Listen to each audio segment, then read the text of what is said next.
Hello, everybody, and welcome to take 2 of the most recent episode of Depression Vacation. I'm Hal. I'm Shannon. And we're here with our special guest and friend, who we introduced a minute and a half ago, but had to stop the podcast to make sure we were recording it properly, Wallace McKelvey. Again. I am happy to be here, and you know what? I'm okay. I can wait a few minutes. I had a couple more Speckaloos cookies, so I'm good to go. Those Speckaloos. But yeah, so we brought Wallace on to talk about, as everything, because he is a resident filmmaker and film expert, favorite holiday movies, or really just movies you could even watch during the holidays, or even, holiday episodes of your favorite TV shows or things like that. Holiday media. Yeah, my girlfriend and I are both big into Community, and I hadn't watched it for a while, so actually we watched both of the holiday episodes of Community, specifically Abed's Uncontrollable Christmas, which is one of my favorite Christmas things ever. And it had been years since I'd seen it, but I still remembered the songs. Yeah, I'm really excited about this episode. I've been thinking about it for a couple weeks now, and I think I have some really good prompts to keep us rolling. Yeah. Good stuff. Keep it rolling. So, but you wanted to ask Wallace about his movie. I feel like this is such a deja vu. I just want to make sure that everybody gets to talk about what they want to talk about. Yeah. You're listening to Metacast. But yeah, where we podcast about the podcast about the podcast. I'm sorry, did Charlie Kaufman write this podcast? Is this a Nathan Fielder experiment? No one writes this podcast out. Yeah, Let's be real. That's pretty evident. But yeah, so to reiterate the last thing that we said again, too, Wallace's movie Return to Me, which we talked about a little bit last time, but none of us had seen it, had, at last counting, I believe, 3,400 views and climbing. So do you want to talk about the movie a little bit more, Wallace? Yeah, so this was part of the VidJam competition, and every Halloween teams get together, and you have a week and a half to put together an entire short film up to 15 minutes, something like that. Yeah, something like that. And obviously, because most of us have day jobs, including myself, it really boils down to I have 2 days to work on this thing. Can confirm. But I really I got this great cast together for this thing, and we just, it's hard for me to talk about this stuff like spur of the moment, but we just kind of gelled. We did a kind of read through on the script after we got the propped. The prop was 2 kind of memorial candles. Oh, okay. And I kind of did an A to C thing from improv where okay, candles make me think of grief or death. And what could lead you into grief or death? Well, maybe the undead, which then led us to, well, what would happen if a woman's daughter just disappeared? And what would she do? What were the lengths to which she would go to try to get her daughter back? Mm-hmm. And would she ever really get the daughter back the same way? And so that was kind of the plot of the thing. And then we just had a really great group of people to do it. Yeah, Lisa and Kush were pretty fantastic in that movie, too, as was Maria and, everyone else as well. But it was definitely a showcase for Lisa to, show her acting chops. And the thing that I took away from it the most was it had some of the most beautiful, long shots of scenery that I've seen in a local movie anywhere. When Lisa's sort of wandering the hills at dusk, it looked like a full Hollywood movie, just the way it was framed, the saturation of everything. It just looked beautiful to me. So it really spoke. Also, my sister Christy took umbrage to the joke we made last time you were on the air where I was like, she's seen your movie and hasn't even seen mine yet. And she said that speaking to what you had said about the algorithm for that movie, she said it had just popped up on her YouTube. So something about the movie is speaking to YouTube's algorithms, definitely. So yeah, well, thank you. I'm really proud of the thing. You should be. I'm really proud of, as you said, the acting involved. Mm-hmm. We had some really great performances in there. Yeah. So everybody out there, check out Return to Me if you haven't seen so on YouTube yet by Wallace McKelvey. It is I can attest it's a very, very good movie. I thoroughly enjoyed it. So You've convinced me. I'll watch it. Yay. Probably should have watched it earlier. I do have another clarification, too, before we get started, because my sister Kathy texted me this earlier this week, and I shared it with Shannon already. So on last episode, we were talking about how I thought it was a My Buddy and Me, Chucky doll that she had thrown away because she was scared of, and my dad, being a hoarder, rooted through the garbage and put it back in her room. It was actually a Ouija board. Which I think is even creepier. dying. It's fine. Shannon's Everything's dying. Yeah, so, and Wallace, just to recap the story, my dad, being a hoarder, will go through the garbage regularly to take out things people have thrown away because he's like, oh, this is still a perfectly good basketball half. Why are you using this? And he did this with a Ouija board with my sister when she was a child, and she was terrified of the Ouija board, and it kept reappearing in her room when she would throw it away. What's really funny about that story is that I'm sure that your dad pulled it out of the trash being like how funny would this be if this just kept coming out of the trash? Oh, no. That's not my dad's jam at all. So he literally went into the trash and was like, well, this is a perfectly good way to contact the dead, you know? Why are we throwing this away? It's a perfectly good board game the kids can entertain themselves with. No, if you know hoarders, you know that mentality of like, oh, but you never know when this could come in handy. A Ouija board. Yeah. Listen, I thought I lived with hoarders, but maybe I don't. Man, my mom would save used like Q-tips. And, no! Kill it! Get it away! No. Well, now I feel really good about my life choices, so that's good. But what's really funny about Ouija boards is one time Ryan and I were at like an antique store, and we found a Ouija board like at this antique thrift store, whatever. And I looked at Ryan. I was like, "Do you think it comes like pre-haunted?" And he was like, "It's made by Parker Brothers." I was like, "Oh, that's fair." No, but anyway, so we're already off topic. Welcome to the ADHD merry-go-round that we call Depression Vacation. Yeah. Well, I guess I'll start with, since we're going to talk about holiday movies, I have two in mind that are very, like, I love all the classics, like Home Alone, Jingle All the Way, etc. are all my jams. I'll watch them every year with my family. But I wanted to talk about, like, twos that, and I mentioned one of them on last week's podcast, that are sort of like offbeat ones. And the first one is Surviving Christmas. I don't know if, have you seen this movie, Wallace? You're going to have to refresh my memory. Is this the one with Jamie Lee Curtis? No, that was Christmas with the Cranks. Okay. Yeah. See, Hal knows his Christmas movies. So Surviving Christmas is a bad movie, for starts. It has an incredible cast. It's Ben Affleck, like, at the height of when they were putting him in everything, playing this ad executive who his life is in shambles, and his ex-girlfriend's therapist suggests that just to get him out of his hair, you should just go back to your childhood house and try to relive your childhood memories. So he goes to Worst therapist ever. Played by Stephen Root, too. So, oh, that sounds delightful, It is such an amazing cast in such a ridiculous movie. Like, to call it bad, I think, is the wrong phrasing. It's just like nobody acts like a normal human being in this movie, except for James Gandolfini, who plays the father of the family that lives in the house. Catherine O'Hara is his wife. Christina Applegate is in it as well. Like, all these fantastic comedic actors. And James Gandolfini is just grumping his way basically through the entire movie, as you would expect, because he seems to realize what he's in and just doesn't care. But it works for the movie in the most fantastic way possible, because Ben Affleck is really sort of in Al Pacino mode throughout the entire movie, where he's just like hoo-haing his way through this ridiculous holiday movie that was released on Halloween, by the way, because they had no faith in the movie. And my favorite, there's a lot of good gags in the movie, but my favorite is that he hires a local actor to play the grandfather, even though there's no grandfather in the equation, named Doodah. And, you know, the grandfather is starring in A Christmas Carol and has to send in an understudy. And the understudy is a black gentleman. So just as his girlfriend's parents are visiting the fake family. And it makes it like, it's just the most ridiculous movie ever. Actually, not to get us further off course, this sounds an awful lot like a story that I came across in the last couple weeks. Ooh, do tell. So there's this is going to be very complicated. I will try to boil it down so I don't drag this episode on for 5 hours. No, drag away. In Japan, there was apparently this company called Family Romance. And it was written about in the New Yorker, on CNN, and a bunch of other like American news organizations wrote about this company where they would connect you with an actor who would play the role of a family member. So, for example, you could rent out a wife. You could rent out a dead son.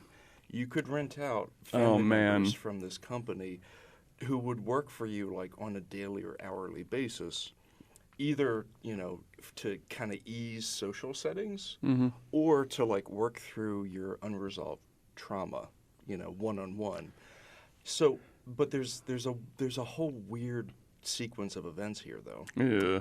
So initially, the New Yorker wrote about this, and then Werner Herzog, the German filmmaker, decided that this story was so fascinating he wanted to do a low-budget film about this. Ooh.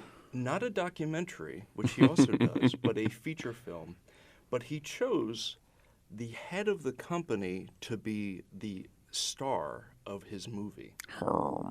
So the guy who was running this company was the star of Werner Herzog's fictional movie about this company.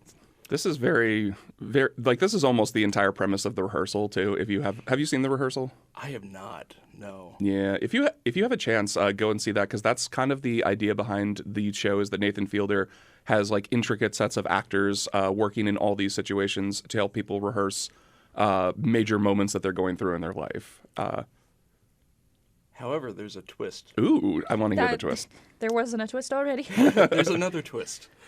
So this company apparently was faking a lot of the anecdotes that it fed the New Yorker and to the other news organizations. Interesting. That covered it. So, for example, the New Yorker, you can look this up. You can find the article about Family Romance, LLC. And there's a very long correction/clarification in the New Yorker article where they had to basically admit that, upon further review, the people that we interviewed for this story were actually employees or otherwise connected to the CEO of this company. So instead of connecting them with real anecdotes, he manufactured them. And so, for example, one of the people that he gave to be interviewed by these news organizations was the CEO of the company's own wife. But they presented her as the fictional wife. Yeah, this is That's wild. I need to watch this movie now, and I'm going to definitely read up on this because It's a fascinating story. There- And honestly, it is the kind of story that Werner Herzog would do a documentary about. Yet he's already beaten himself to the punch by doing a fictional feature film that treated this as if it was a real story. Werner Herzog is such a crazy person, and I love him. Now, the caveat, there's a certain level of uncertainty here because to add further complication, the guy who runs this company has maintained that it is in fact accurate. He lied. That's not my wife. He lied to these news organizations to protect the people who use his service. That's his claim. Well, then that makes me wonder, how are they using your service then if you weren't comfortable using their stories? Like, call the media. I need to sort this We're out. talking to the media. We have the executive editor of the York Daily Record. All right. I am the managing editor. Come on now. Executive editor is something else. Damn it. I tried to make him sound more prestigious, and I just looked bad. Story of my life. Further down the ADHD rabbit hole. So what's really funny is there's this thing that popped up in the media recently, like in pop culture, about things like Airbnb and Vrbo and that kind of thing. And so for a hot minute, there's been this plot line in a couple of stories I've seen, couple movies, a couple TV shows of like two people showed up, they've booked the same Airbnb, what do you do, right? And what's really, really funny about that is because two films came out almost in conjunction with each other. One of them was a horror film, Barbarian, which I loved. Oh, so that's what Barbarian is about. Okay. Watch it. Have not seen it yet, but That's both of the them. opening premise of Barbarian. It is, Okay. yeah. It is also a rabbit hole. And then the second one, I can't tell you what it's called, but it was a romantic comedy. Oh.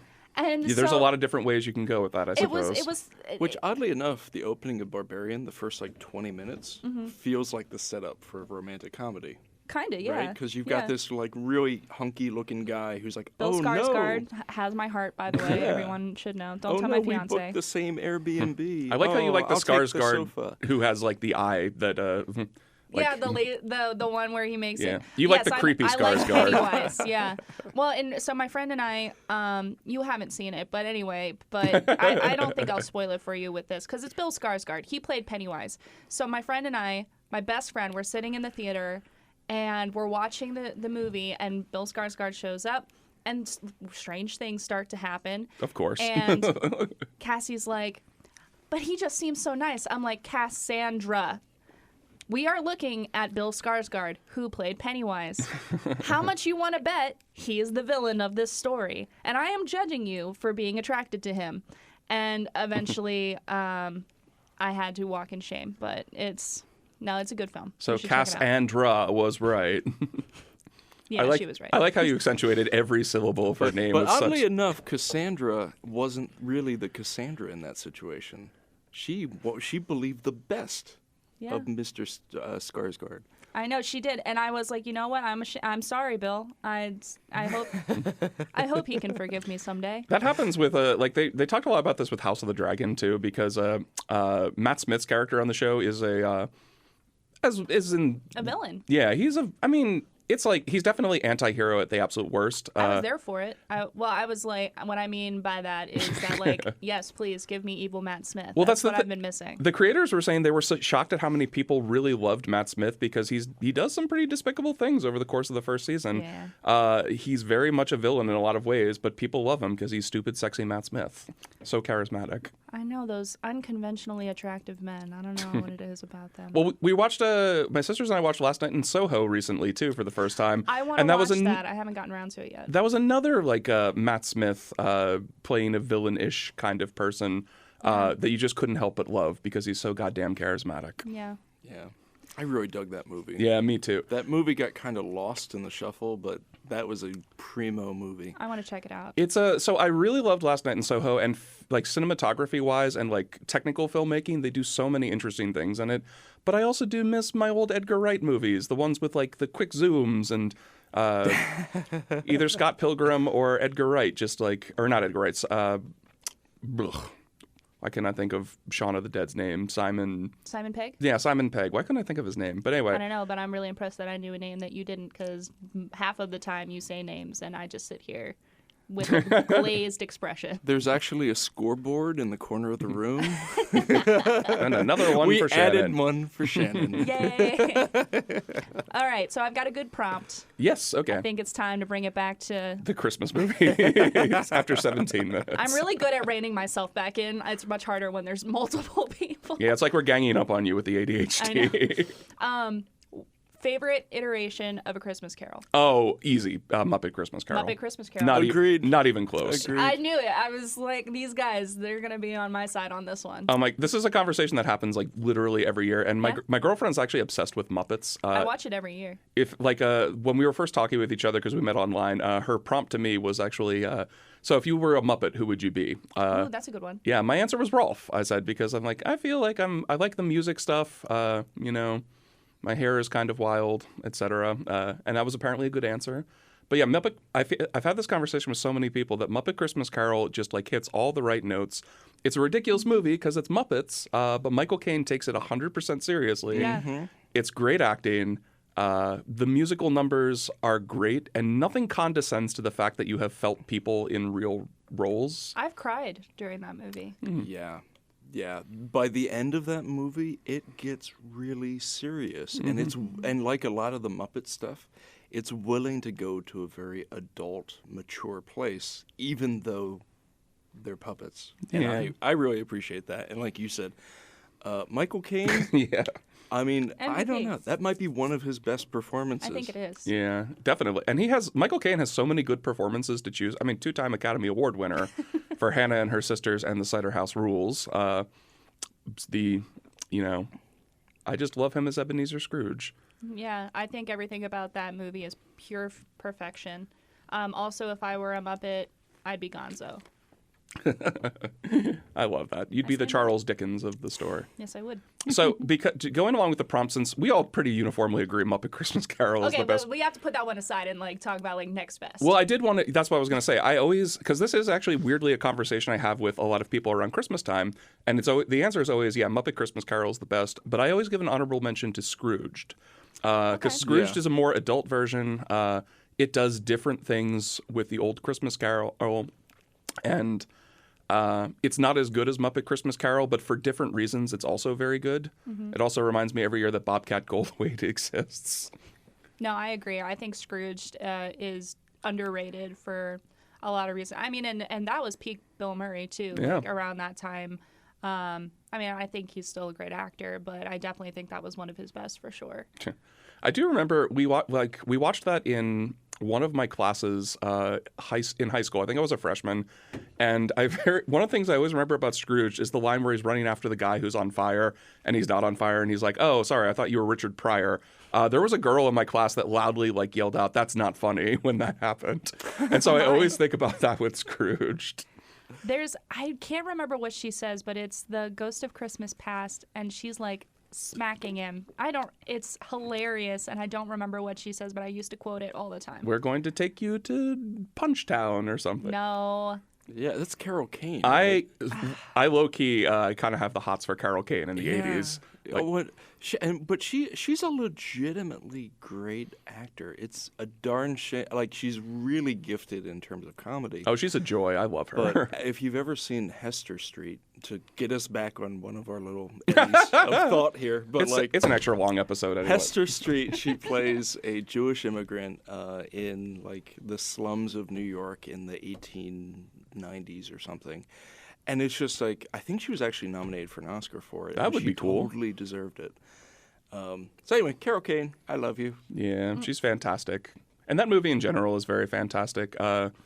Oh, God, I can't think of the guy who plays the Ghost of Christmas Past, but, like, he does it. The taxi driver, yeah. Right? Yeah. I don't remember either. I refer to him as Stephen King because he played a character in Oz where he had the exact Stephen King haircut and exact, glasses. I think Stephen King should do a Christmas movie. There probably is a Stephen King Christmas movie out there, or Christmas book anyway, right? Not that I've read so far. I'm struggling I like Stephen King a lot, and I can't think of any specific Christmas. Yeah, I mean, you're right. I can't think of a specific Christmas Could you consider Misery a Christmas movie? See, that's another one of my prompts, okay? Oh, okay. The Die Hard conversation. Well, where's the line? Is there, if there's snow?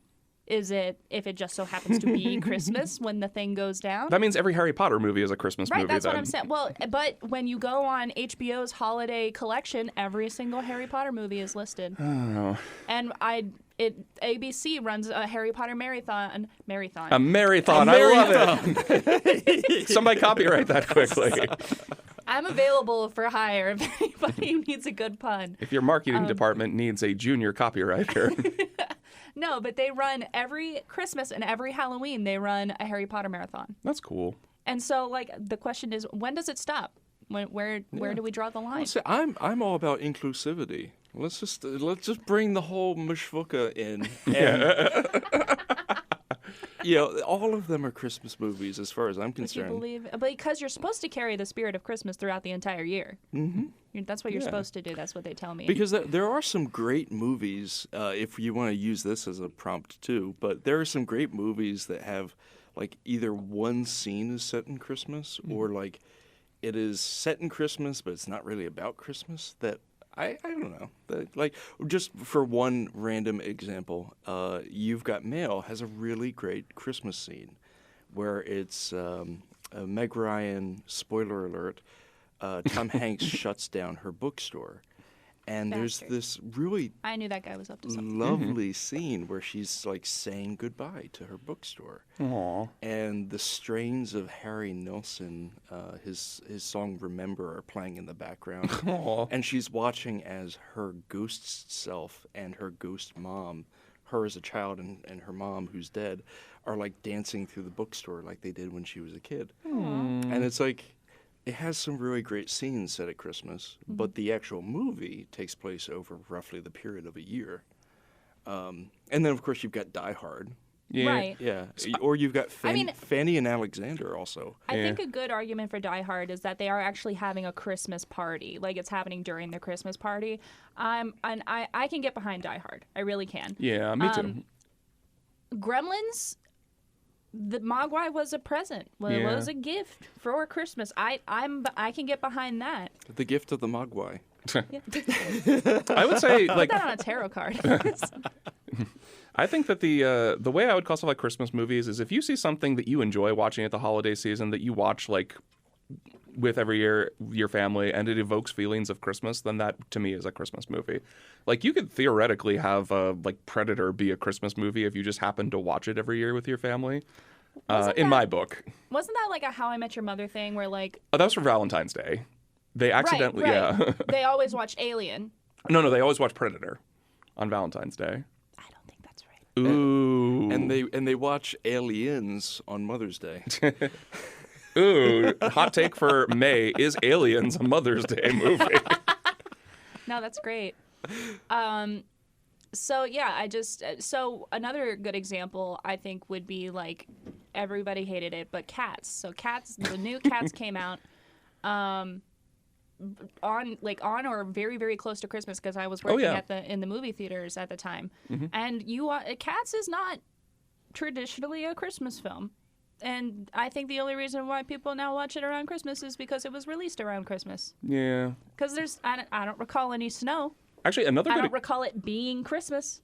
I don't think it fits the criteria. No, well, another movie, like, just because you said that, Mask of the Phantasm, Batman, is another movie that strangely evokes a lot of Christmas feelings for me because it was released on Christmas Day, and we went to go see it as a family just a couple of days after Christmas. So, like, even though Mask of the Phantasm and Batman is not really a Christmas movie, but I kind of feel like it's a Christmas movie just because of when I saw it. And yeah, and Batman 2 with Michelle Pfeiffer is set during Christmas time. Yeah. That was so interesting because I was reading a BuzzFeed article recently that was like, have you seen these Christmas movies? And Batman Returns came up, and I was like, what?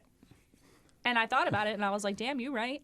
You're right. I can't argue with that. It fits the criteria. I think if there's snow and or it is Christmas time, could be a Christmas movie. You know, maybe it's just like the primary thing that you think about is Christmas. Because like with Batman Returns, the primary thing you think about is like Michelle Pfeiffer or the Penguin or Michael Keaton, if that's your jam. But like Jingle All the Way, for instance, the first thing you think about is Christmas because that's like the whole backdrop of the movie. So it's an interesting conversation, but I like with everything, I like to leave it into the eyes of the beholder. Yeah. If Predator is a Christmas movie to you, then Jingle All the Way Down. That was a weird thing to say. Yeah, I don't know about that, Hal. Am I having a stroke? Shit. I had it. If you want to take a break from the prompts too, I did have one other Christmas movie I do want to talk about. Yeah. Yes. So the other one besides Surviving Christmas that I love to watch every year, and there's a little bit of a history as to why, like this fits all of them. Like it's a Christmas time movie that I saw at Christmas time, that I saw at a very traumatic point in my life, like 5 years ago, that brought me so much joy. So now I watch it every year on Christmas, is Silent Night, Deadly Night 2. I haven't seen it. Not the first one, shit. but the first one is not required viewing for the dumbest reason for this movie. So what it is Silent Night, Deadly Night, the series, if you're familiar with that, is about a kid in an orphanage who goes on a killing spree dressed as Santa Claus. It's typical 80s trash horror movies. Lots of nudity and lots of sex and lots of like other stuff you wouldn't expect from. Go on. But the entire first movie is shown in flashback sequences over the course of the first 40 minutes of Silent Night, Deadly Night 2, because the plot is the brother of the Santa who went on the killing spree in the first movie is locked up in an insane asylum and is being interviewed by a psychiatrist. And then the second half of the movie, he kills the psychiatrist, goes out and goes on his own killing spree. And it is so bad, so fantastic, and so like the actor that they chose to play the main character is a strict method actor, and he overacts every single bit of this incredibly dumb role that he's playing. Like he bugs his eyes out, he twitches all over the place, and there are YouTube compilations of exactly how ridiculous this person is. But yeah, like 5 years ago, I saw this at a Down in Front. Like 2 days after my girlfriend had broken up with me and I was like in shambles. And actually Christine was one of the ones who went with me. It was like we went to go see it as a Down in Front, and so that cheered me up quite a bit. And it is hilarious. It is ridiculous. And Silent Night, Deadly Night 2 is one of my favorite viewing movies for Christmas time. I have a feeling that if I asked my partner Josh, he probably loves that movie. Yeah. Yeah, because he's mentioned the first one to me before, so I'm sure he's seen the second. Also, shout out Midtown Cinema. Oh, yeah. They do Midtown's wonderful things. Yes. Although I'm not a fan of Santa Claus versus the Martians. As far as bad movies go, Santa Claus versus the Martians is kind of boring to me. So like I've seen the Down in Front there twice, but after that I'm kind of like, yeah, I don't need to see this again because they do it every year. That reminds me, I never mentioned this to you, but me and Ryan and my friend Darby, we went to Open Stage a couple weeks ago to go see Whose Holiday. Did you see that? They were doing that? The one-woman show? It's actually sold out. Yeah. So I will We not... got in on opening night. I will not get to see it this year, unfortunately. It was really good. Yeah. And what was really funny was we showed up. We got tickets like the day before opening night. And we show up and we walk in and there's only 3 seats left in the whole place. They're all right next to each other in the front row, which was pretty funny because then Ryan got a thong thrown at him. And he was sufficiently mortified. It was beautiful. I could just see Ryan's reaction to that too. It's like, no, there's a thong on my face. No, he was like, no. And then it dropped to the floor. And then, like, at intermission, I was like, what should we do? Like, should we just... And so I put it on, like, the closest table. You sneak it into your back pocket. Well, we were looking at it. I was like, well, that's not my size. That's not going to work. No, but it was really good. Oh, that's cute. Yeah, we really enjoyed it. Yeah. Open Stage is a fun place. In fact, Josh does a lot of things at Open Stage, right? I've never been there before. We That was were my actually first time. there last night because Josh was part of their Christmas cabaret. Yeah, I've seen him post a lot of pictures of him doing cabaret regularly, which I love cabarets. I just never know when they're happening, so... Yeah. No, but that was a lot of fun. I love to see live things. Like at the Pennsylvania Renaissance Fair, they do, I don't know if they still do it, but they did a Dickens of a Christmas. And so you would go to the Mount Hope Winery building, and you could go all around the mansion, and they had like live readings of different Dickens things. And they had like a Christmas Carol. They did that there, and then they had like hot apple cider and all that kind of stuff, and it was really fun, interactive experience. They did the same kind of thing for Halloween. They did it's Poe, right? Poe for Halloween, and they had this one woman one year who did a live reading of The Black Cat, and it was really good. She did such a good job, and she modified it where she was like talking about herself, and like she was the main character, so it was really cool. Yeah. Very cool. Awesome. Yeah, I love Christmas things in general. Like, if I can see live theater, actually, my family and I are going to see the American Music Theater Christmas show next week, which I'm really into because we did it once a couple of years ago, and it's a fantastic like Christmas extravaganza. It's just tough to get everybody together to do it. So my mom was like, "Yeah, we're all going to the Christmas show," and I'm like, "Yep, I'm up for that." Yeah. Just beautiful explosions of Christmas in my face. Just give it to me. Yeah. Oh, Hal. I suspect they won't be throwing thongs at that one. Who knows? I mean, Maybe. Bring your own. Throw them back. it would mortify my dad, but I'm down for it. Yeah. And I believe to give a plug for Josh, I believe there's one last Christmas cabaret. I believe it's next Thursday night.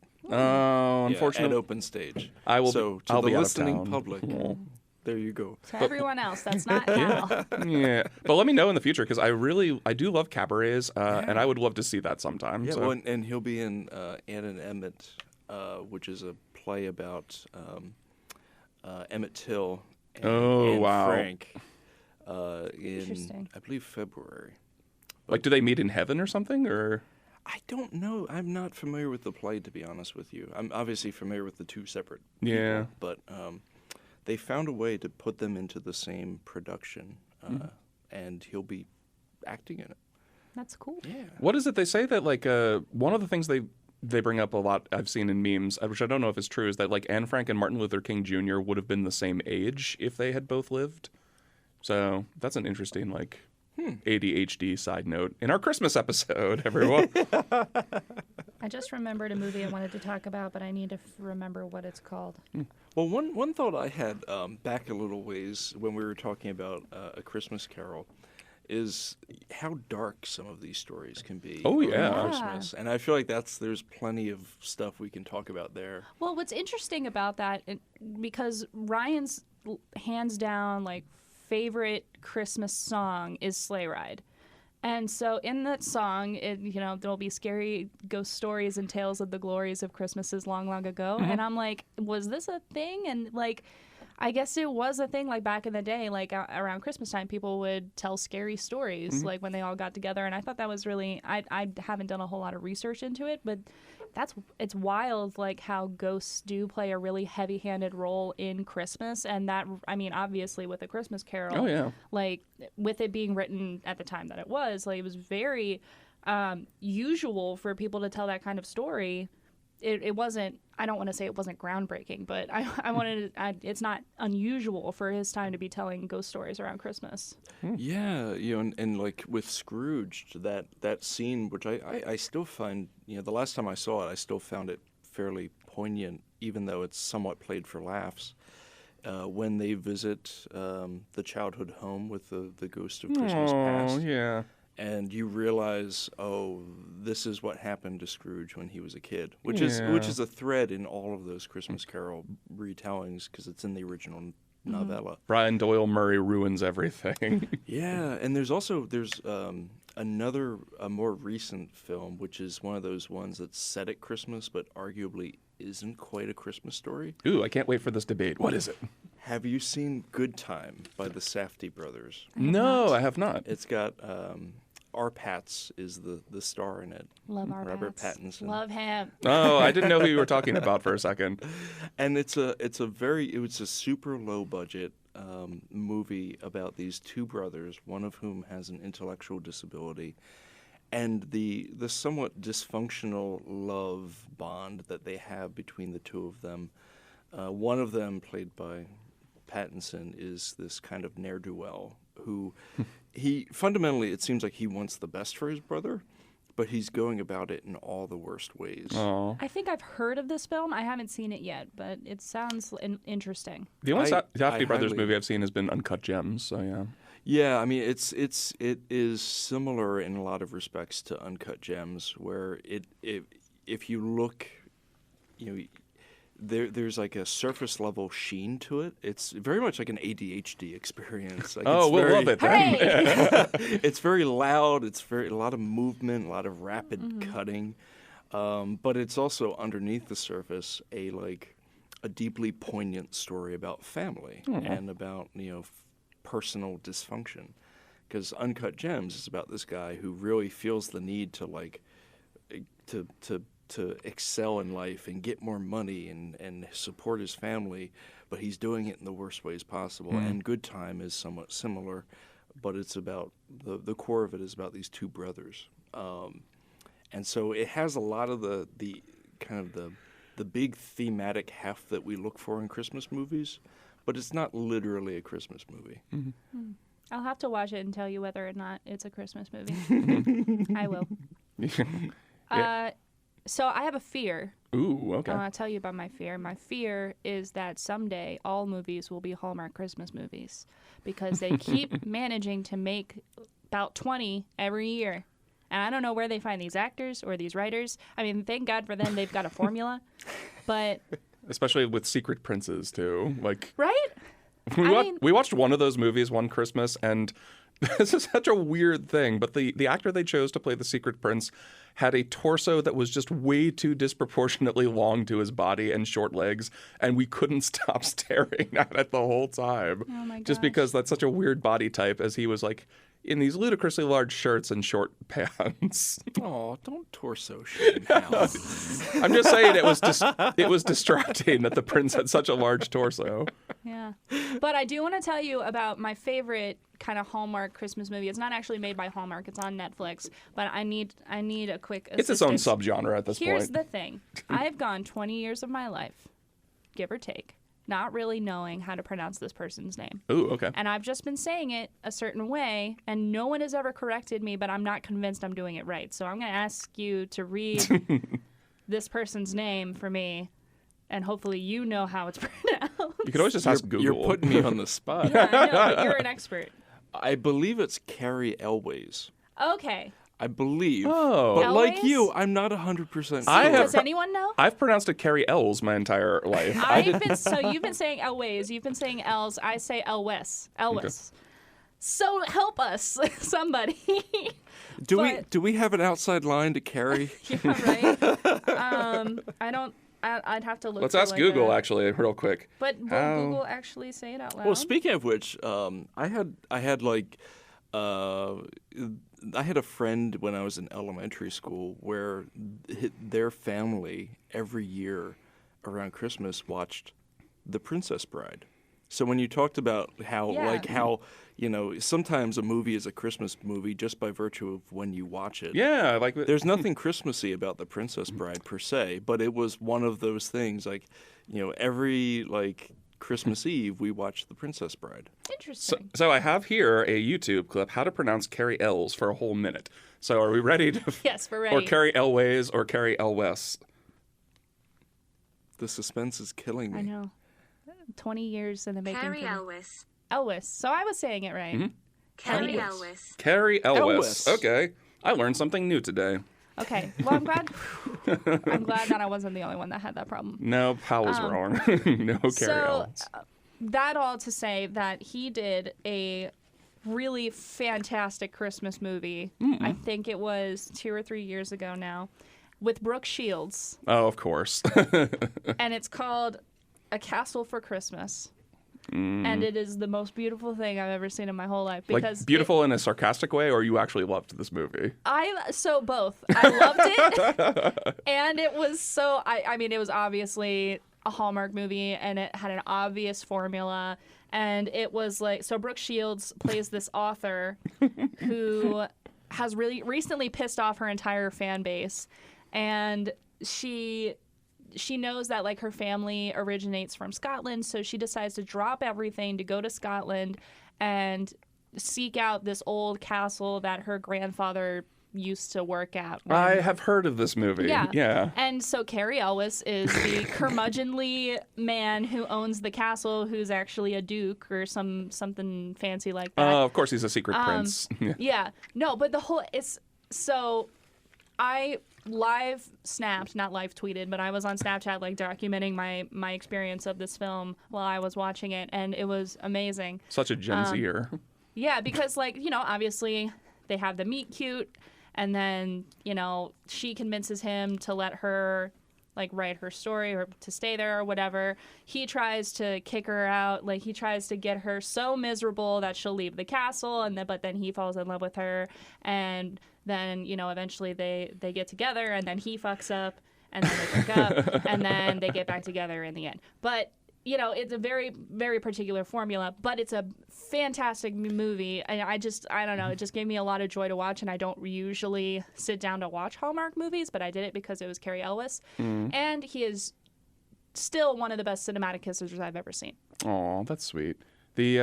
Something you did just bring up too, this is not related necessarily to Christmas movies, but because we were talking about You've Got Mail and The Princess Bride, I wonder if Hallmark movies are kind of, because they're the format for romantic comedies are kind of a dying breed in general. So maybe that's why they're so popular, is that I read something years ago talking about Hallmark Christmas movies are popular on two fronts. You've got the people who actually like them, and then the people who watch them ironically. So they have a huge double built-in audience already. But also I remember my screenwriting teachers in college had told us that if you want to get a screenplay sold, write a romantic comedy, because there's a paint by the numbers format to all of them. It's a crowd pleaser, and you can inject a ton of creativity and your own voice into them always, while following the same format. I can see that, and I think, too, that there is this weird kind of renaissance of romantic comedies going on, because I've seen a few come out over the last few years that have been, oddly good, kind of breaking the mold of romantic comedies a little bit that we've seen over the last, since before pre-COVID, so... I don't know. The only one I can remember that I've seen over the last couple of years was Always Be My Maybe with Ali Wong and Randall Park.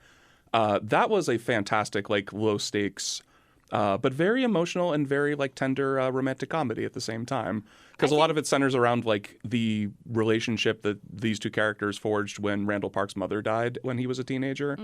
And how they're coming back together. And it also injects a ton of their creativity. Randall Park's rap band is actually in it, and he writes a lot of songs. And also the greatest cameo of the last 10 years with Keanu Reeves playing himself in that movie. Yeah. I don't know. See, the thing is that I like Christmas movies. I just don't often, I don't sit down enough to actually watch them. Maybe I just hate joy. I don't know. You look like you hate joy. Thank you. Stop hating joy, Shannon. I'm working on it. Yeah. So Christmas movies, like I said, I have like the pantheon of ones I watch every year. It actually starts with Planes, Trains, and Automobiles because that's a tough movie to play sometimes, and we don't always have time to watch it over Thanksgiving. But I still feel like that's holiday movie adjacent, at least. Yeah. So. Yeah. Yeah, probably the only one I watch each year is The Muppet Christmas Carol. I definitely watch that one every year. I think they're releasing an extended edition of it this year, too. I read someplace. Really? Well, so here's the tea. Ooh. Let me tell you the tea. Give me a tea. So, back in the day, listen, we had the VHS Muppets Christmas Carol. Mm-hmm. Okay? So this is a love that has been mine for a very long time. And so I watched the VHS. Now, my dad has bought like a 5-year subscription to Disney Plus. Why, we don't know. But did he get a substantial discount? I don't know. But I mean, he's a Disney fan, and they have all of the Muppet movies on there. Mm-hmm. So last year, when I went to go watch A Muppet Christmas Carol, I watched it on Disney Plus, and there was a very glaring hole in the movie that I was like, did I imagine this? Is this another Mandela effect? I don't understand what's going on. They took out Belle's song. Yes. Oh. I remember this. Yep. Yeah. For no discernible reason that I can find, but they just took it out. So they're re-releasing it with the song put back in. Oh, because okay. it's a great song. Yeah. It's one of the only songs. So there is, I saw this thing on TikTok recently where somebody did a parody song, and the whole gist of the song was like, this is the song that during the musical that nobody cares about, and it's boring, and it's usually sung by... And bad take. You can't have two, especially if you're talking a streaming service where you no longer have to worry about the constraints of space on a VHS or a DVD. Put it all in there. Like, we'll watch it. Yeah. Well, and that was it caused so much of like an uproar because I Googled it, as many people did, like, where is this song? Because we all thought we were going insane because we thought it was going to be like another Kazam or Shazam or whatever it is. Sinbad playing or a the genie. Berenstain Bears. Like, I thought I was I'm like, do I have a false memory right now? And then no, they just took it out. But I think starting very recently, because Ryan and I just watched it a couple weeks ago, but I think this week it's going to re-release with the song put back in. Yeah. My brother-in-law and I have a similar sort of thing that we argue about every year for the last 6 years at Christmas time when we watch Home Alone 2, because he keeps insisting every year. It's like, oh, yeah, they removed Donald Trump from this movie. And every year he's completely wrong. There's still there. Yeah, still that little 2-second thing that makes absolutely no sense, but Donald Trump required that he be in all movies shot at his properties. So, Yeah. On the Muppets front, my experience of watching that movie, and I'm curious of either of you because you're both products of like public schools, right? oh Yeah. no, Catholic K through I know, 12. public school over here. Okay. Yeah. My experience of the Muppet Christmas Carol is that it was the last day before Christmas Yes. break. The Yeah. teachers would just give up on teaching. Oh yeah. Oh yeah. And they would pop in a VHS tape, and we'd just watch movies the whole day. Oh yeah. And inevitably, like, that was the main movie we watched Yeah. every day before Christmas break. There was lots of So- Muppet Christmas Carol viewings in St. Catherine's Elementary. So for us, I don't think we actually watched that while I was in school. For like our last day before, it was always the Santa Claus. We always watched the Santa Claus, and I don't love those movies. And so we would watch the Santa Claus, and I would want to kill myself. And I mean, it was the holidays, so I wanted to do that anyway. But I'm just saying, like, I didn't love those movies. The Santa Claus, I liked the movies when they were like released, but they never. First of all, I don't think they aged well. I haven't watched them as an adult, but like I don't know, nothing about the Santa Claus, like Jingle All the Way, inexplicably is a movie I love to watch every year, just because I've never seen it. It doesn't take itself seriously. It's Arnold in freewheeling mode, and there's a lot of fun cameos. The only other appearance of Jake Lloyd in movies after the Phantom Menace, but the Santa Claus just never was that interesting to me the more older I get, and they made a TV series out of it. I was like, was anybody really asking for this? The weird thing is, I remember watching The Santa Claus a lot when I was a kid because I think, like you, it was one of those movies in the rotation on the last day before definitely. Christmas. But it was also, I remember my parents loved that movie for some reason. So I remember seeing it in the theater, and I remember having the VHS at my house. And Well, the main reason why I can't enjoy those movies anymore, like I did when I was a kid, but now there's a huge plot hole, and you guys are aware of it. It's the fact that the kids get presents from Santa, every year, and yet they don't believe in Santa. The parents, they don't believe in Santa. And it's like, well, then where are the presents coming from? Well, yeah. Well, yeah. And that speaks to like the larger cultural question of like, what are the ethics of getting presents from Santa? We talked about this last week. On the last episode. But that was that's and my we whole we thing. talked about this over the fire pit on Thanksgiving. Yeah, it's an interesting conversation because, as noted last episode, both of my sisters heavily pro Santa Claus, and then me and Steve are like, no, Santa's probably not the best thing to. No, and I agree. But my big thing is like, so how did the parents not believe in Santa? Are they just planting fake memories in the parents that they bought the gifts? Like, because that seems like an indication of a much larger problem. Yes.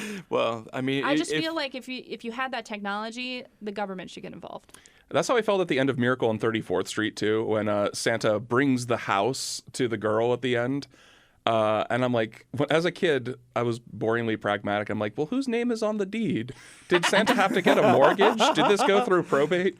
Well, so we just recently watched the original Miracle on 34th Street because that is Ryan's hands down favorite Christmas movie. It's a good movie. So. And I was watching it with him, and I forgot like how witty it is. Like that whole movie is hysterical. Like the guy, Kris Kringle is a fucking sassy pants.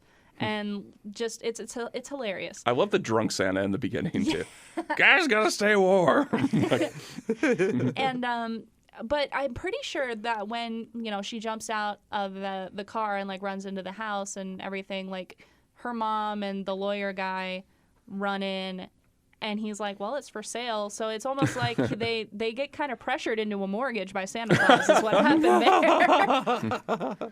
Santa Claus baby, ruined their credit. That's there's what just happened. one more thing that I need, the deed. Oh, so he Your does give social out deeds. security number to me. Your mother's maiden name, the name of your first pet, the street you lived on when you were 8, please, and thank you. Especially after going through the process. Actually, it was right around this time last year I was going through the gauntlet of getting the mortgage and everything. And I'm like, Santa must have really cared about that family to go through all of this. Well, I don't think he did because they as far as we know that the indication is that the lawyer guy is going to buy the house. So basically what Santa did was give him a project and a financial burden. Yeah. So I mean, good for that little girl, but I feel for Mr. Gailey. Yeah, I do.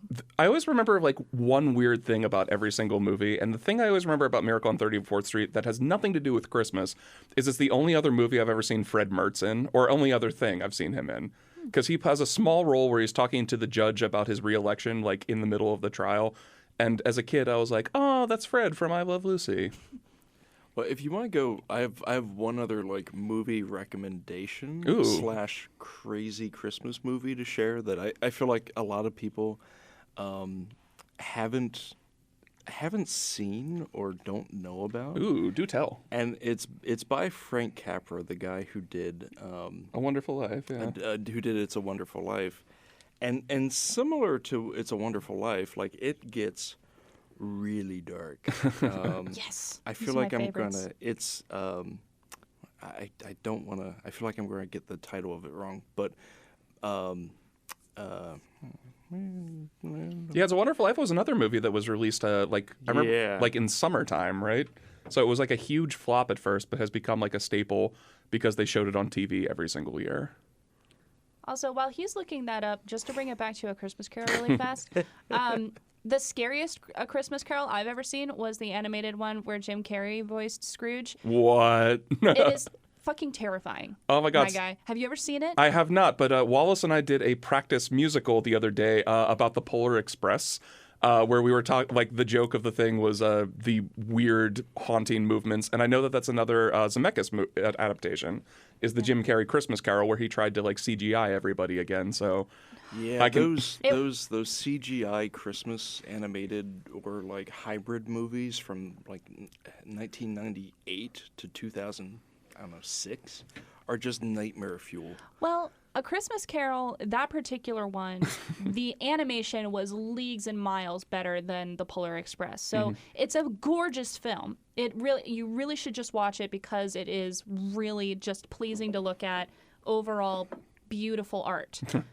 It is fucking terrifying. Anyway, back to you, Yes. Wallace. A quick aside to that too, like because we were talking about the animation, and I forget who this was. It might have been John Lasseter that I read an interview with years ago, and one of the things they'd mentioned was like, everybody in the Pixar movies doesn't actually look like a real person. Like they look cartoonish or disproportioned, and he said that their research had showed that they didn't want to try to make it look like a real person because that was going to scare children because you couldn't quite duplicate The uncanny valley. Yeah, it's like an uncanny valley kind of.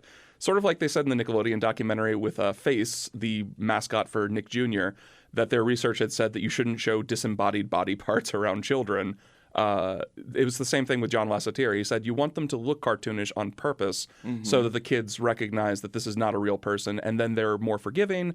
And also it doesn't freak, like going back to cats too, that was apparently the thing with cats that made that so frightening, was that they tried to make them look too human. Yeah, well, and Zemeckis didn't get the memo on most of his recent movies, and starting with The Polar Express. Yeah, But, and then Beowulf as well. Oh, yeah. Yeah. Well, so I did some fact checking. So I was worried I was going to say the wrong thing. So there's Meet Joe Black, the Brad Pitt movie. Oh. But there's also a Meet John Doe. So the Christmas movie I was thinking of, which I had to double check, is Meet John Doe. I was going to say, I don't remember Meet Joe Black being a Christmas movie, but there was also a lot going on there. There's a lot in that movie. But Meet John Doe is really a fascinating Christmas movie by Frank Capra, the guy who did It's a Wonderful Life. Okay. And the basic setup of this is Barbara Stanwyck, who I love, classic I was told she was a Hollywood hottie back in the actress. day. Oh, my goodness. And really talented, really funny. Barbara Stanwyck plays a muckraking journalist. And for her last assignment on Christmas Eve, she's running up against deadline, and she does something terribly unethical. This is not a good journalism movie, but it's a really crazy Christmas movie. So she basically manufactures a story, fakes a story in which she interviews a homeless man who is so downtrodden that he wants to commit suicide by jumping off a building on Christmas Eve. I'm sensing a recurring theme in Frank Capra Christmas movies. Yes, jumping from tall heights. There was no Clarence this time, though. So she makes this story up. And the background here is, of course, this comes not long after the Great Depression. So it is a relatable kind of story for someone in 1941. And the story ends up taking on a life of its own because what happens? No one wants this guy to die. So there's this outpouring of like, well, we have to find this guy so that he doesn't commit suicide. Oh. Then the story takes a weird, disturbing turn because as part of the reaction to this fake news story that she's written, they find a John Doe who and like put him out as the face of her fake story. Oh. And it's Gary Cooper. And they make him a public persona, and because everyone has already been primed to be sympathetic toward him, he develops a following of his own and becomes not quite a Trump-like figure, but a similar kind of populist. A demagogue. Who borders on, like, fascism. Oh, Lord. Wow. This movie takes several weird turns, and I'm not going to spoil the ending, but it is set at Christmas. It's got all the pieces, like a lot of pieces of, like, a good Christmas story. But it goes in some very strange places. Meet John Doe. If you're looking for a surreal film to watch this Christmas with some like echoes of, some of our big concerns today in terms of misinformation and fascism and populism, Meet John Doe has all of it. I'm adding this to my list right now. I was just thinking I'm going to have to re-listen through this episode and make a note of every single movie that we discussed that I haven't seen. Yeah. So that'll be a fun project for me. There was something important. Oh, okay. So my favorite Christmas movie is Holiday Inn. Now. Never heard of it. It is kind of a sister film to White Christmas, but it actually came out before White Christmas, which is really funny because basically the main song in Holiday Inn is White Christmas. So it's an interesting kind of thing because they made because that song was made popular by Holiday Inn, but then not a couple years later, they come out with White Christmas where they kind of reintroduced the song in a way. So it was really interesting. But it is my favorite Christmas film. I can't tell you why. I don't know why. But I think it just mostly just has a lot of sentimental value to me because it was something I used to watch with my grandfather every Christmas. And he and I were very, very close. So every year I watch Holiday Inn. So the first year that I was dating Ryan, I was over at their house and I brought over Holiday Inn because it was my favorite Christmas movie. And I was like, guys, we need to watch Holiday Inn. What I forgot about Holiday Inn is that there's a blackface scene in it. Well, yeah, I forgot about it. And so they're playing it, and his family like looks at me and they're like, Shannon, and I was like, no, uh-oh. Now, let's think about this. When did Holiday Inn come out? I don't know. I have to look it up. I think it was like 1938 or something. Right. Yeah. So I mean, it doesn't excuse the racism. It does not excuse the racism. It puts more context. No, yeah, I don't even. But it's funny, when you go back far enough in our history, our shared history as a country, we're constantly stumbling upon these landmines. Yeah. Even in Meet John Doe, it's got like if you know the history of that time period. Like, there were literal fascists trying to take over America at the time. So, like, you watch these pieces of entertainment, and then you find these nuggets of American history that are troubling. Yeah. 1942. So just a year after. Yeah. So something I was going to mention, too, it's Christmas related, but, like, when Wallace was talking about deep left turns, so a funny story, at the lottery, we have several witnesses who are actually Santa Clauses. Only one of them's active, but we had a witness a couple of years ago who was so deep into Santa Claus, he wrote his own musical called The Santa Show that he gave me a copy of and his book. And I don't know what the actual, the book just has the lyrics. I don't know what the actual book to the musical was, but it takes a huge left turn at one point where it goes into minors' rights and things like that. And we were trying to figure out, why would a Santa thing turn into miners' rights? And somebody was like, oh, he probably needs them to mine the coal. So he wrote this musical about the coal miners going on strike in Santa's North Pole lab. And he also has a thick New York accent. So it's just I still have it on my iTunes. It's one of my favorite things to listen to. That is amazing. Also, in my defense, Holiday Inn has 100% on Rotten Tomatoes. So, just saying. Now, the thing about that particular blackface scene is that it does further the plot, and so therefore you can't really watch it without that scene in it because it's kind of integral to things that happen after. And I've seen this movie, but I don't remember that scene. So we're talking about, we got Fred Astaire, we got Bing Crosby, and in the beginning of the movie, Fred Astaire steals his girl. Mr. Steal Your Girl, Fred Astaire at it again. And so he does that, and Bing Crosby decides, I'm done with show business, I'm going to go buy a farm. So he buys the farm, and he realizes that he's really shitty at being a farmer. So he builds this inn that's only open on holidays. And they open up over the holidays, and then they have this holiday extravaganza. Well, this aspiring singer-dancer, she comes to the inn, and he's like, we'll put you on the show. And he starts to fall in love with her. But then Mr. Steal Your Girl, Fred Astaire, shows up. And Bing's like, shit, I can't let Fred figure out what's going on. Ooh, Fred and Bing Crosby competing for love. Yeah, so what Bing decides to do is it is President's Day. And he decides that the best way to keep Fred from getting up to his girl stealing antics would be to put the girl in blackface so he wouldn't recognize her. And so, because they had previously danced at the New Year's Eve party together, but Fred was so drunk he couldn't remember what she looked like. So he was afraid that if he saw her on President's Day, that he would recognize her and then, steal his girl once again. So There's a whole lot. Yeah, imagine being in the There's a writer's lot. room and pitching this to Louis B. Mayer. Like, I imagine Herman Mankiewicz is in there somewhere in the background. Yeah, and then we'll throw him in blackface, and it'll all make sense. yeah. Mank, so, you're drunks. Shut up. I mean, it works. It works. That's the worst thing about it, is it works. Now, let's be real. Could we, for President's Day, have maybe not put her in the show or done something differently altogether? Absolutely.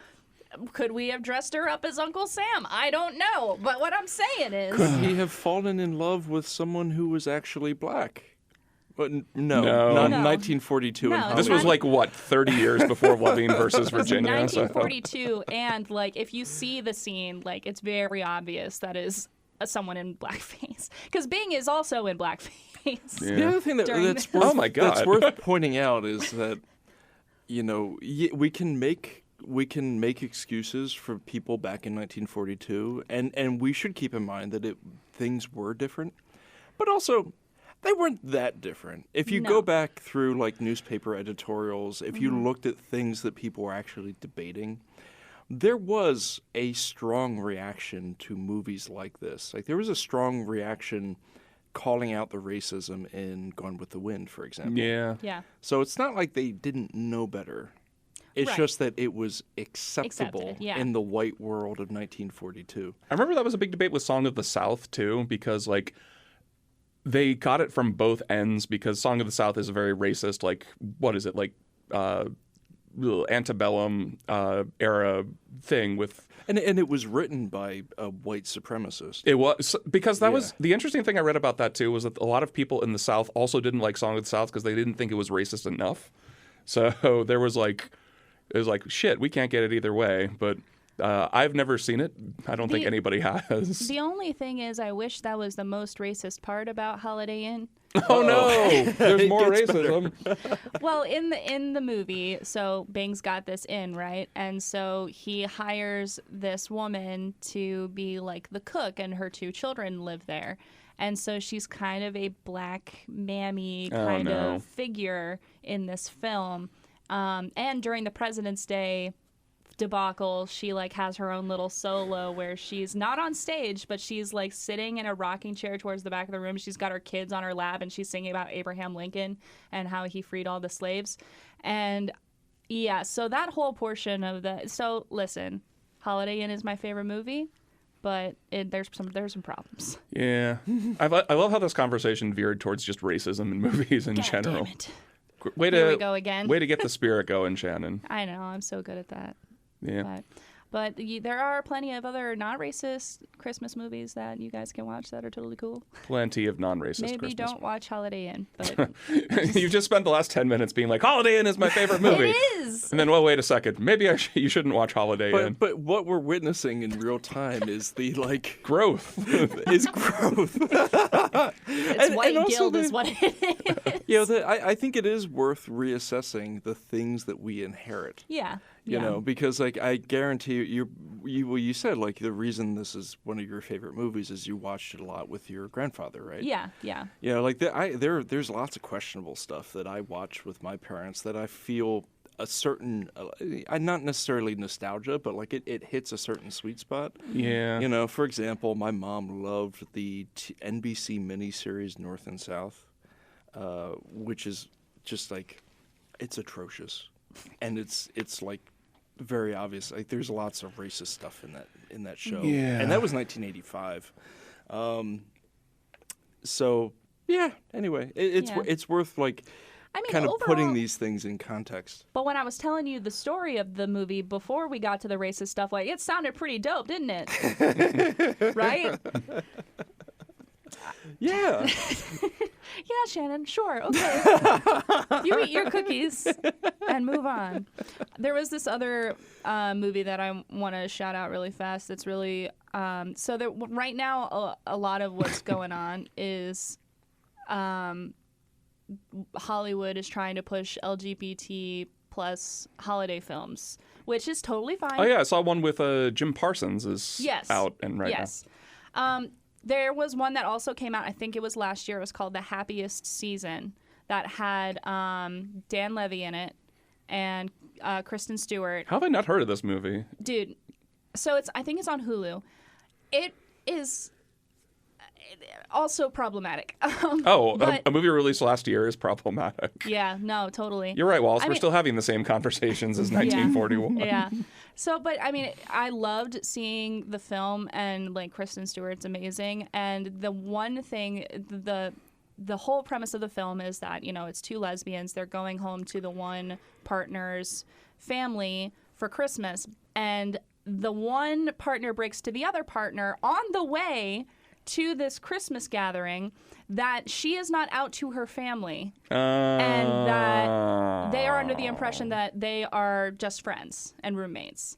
And so they come, and, you know, antics then ensue because, but also the original partner had also told the girlfriend months ago that she did tell her family, and everything was fine. So this doesn't sound like a fun time. No, but it was Dan Levy really saved the day. And then, I mean, Kristen Stewart, I love her, but it was kind of disappointing because of the end of the film, which I won't spoil. But Aubrey Plaza's in it. I love her. Seems like a talented cast. It is. Yeah. It's a great cast. The premise is interesting. The characters piss me off, and the ending pisses me off. But I kind of wish that they would come out with a LGBT positive movie that didn't have such problematic premises. There. Maybe. Yeah. I hope so. I do. Yeah, so real quick before we go, do you want to plug anything this week, Shannon, that you're up to, you're doing? I don't got shit going on. Oh, man, I just called out the fact that Shannon doesn't have shit going on. Yeah, you did. I'm going to do Christmas, I guess. Yeah, Christmas is a good thing to do. Yeah.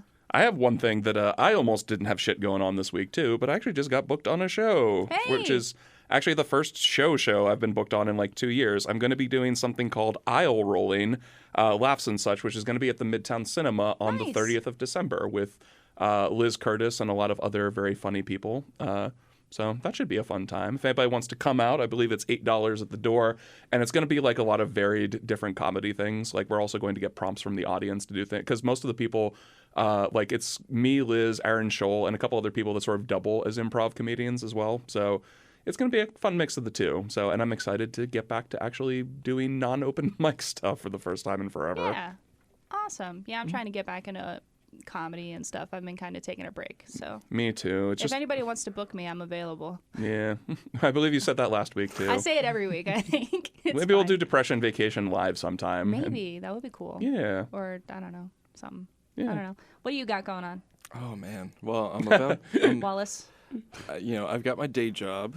And, me too. Yeah. We work. High five. Hey. Yay for being responsible adults. Paying bills is so sexy. Which is, the day job, it keeps me busy, especially around this time of year. Yeah. It seemed like Friday there was a lot of news that came out. And then I'm starting grad school next month. Congratulations. Yeah. And then Hal has very graciously offered his house as a setting for a film. Oh, yeah. I that forgot we're about going this. to shoot on New Year's Eve. All right, I'm going to be in this film on New Year's Eve. That's something I'm doing. And the murder basement is still intact. I never cleaned up the blood or love the that. messages down there. So that's a legit filming location. So if we want to do a murder mystery, we could absolutely do that. A quick side note, I know. Netflix, have you seen Murderville on Netflix? Yes, I haven't seen it, but I've heard of it because everybody in like the improv theater was gushing about it when it came out. And Okay, they just released on their Christmas special. I watched it today with Ryan, and it was glorious. So if you haven't seen Murderville, it's a mostly improv show. They bring on guest investigators for a murder and Investigators. Yeah. And Will Arnett and everybody else has a script, but the person they bring on doesn't have a script, and they're trying to solve a murder, and it's really fun. So check it out. New Christmas special was dropped today. Netflix doesn't need me to push their stuff, but Good but job, if they'd Shannon. like me to, I'm available. She's available for bookings. Well, anyway, thank you all so much. This has been a great conversation again, which could go on for another hour and 15 minutes if we let it. But Wallace, thank you so much for coming back. We'll have to have you back in maybe another 2 months to talk about romantic comedies for Valentine's Day. Yeah. Or some man, do you have a niche on this podcast? But anyway, thanks for taking a little bit of your time and day to listen to us talk about Christmas movies and all the other ADHD things that go through our brains on the Depression Vacation podcast. I'm Hal. I'm Shannon. I'm Wallace. And thank you all so much, and Merry Christmas and Happy Holidays to everyone.